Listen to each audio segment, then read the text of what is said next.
बिस्मिल्लाहिर्रहमानिर्रहीम अस्सलाम वालेकुम रहमतुल्लाहि व बरकातुहू। जी मैं रहमत सरदार ऑफिशियल चैनल में। तो आज ये जो मैं आपको ये जो माउंटेन एरिया दिखा रहा हूँ, एक्सप्लोर कर रहा हूँ, ये जो हमारी जर्नी है ये तबूक रीजन से होते हुए हम ये अलोला की तरफ जाएंगे। ये तबूक के पहाड़ आप देखेंगे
अभी मॉर्निंग का टाइम है। और अभी भी ये जो आप जो वीडियो देख रहे हैं तो ये टाइम बेसिकली 10:30 का है।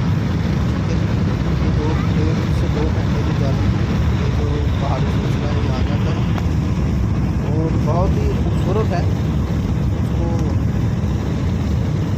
एक्सप्लोर करूँगा, लेकिन बेसिकली आज हमारे पास गाड़ी में ये कार है तो कार से हम लोग हैं इनके पास नहीं जा सकते।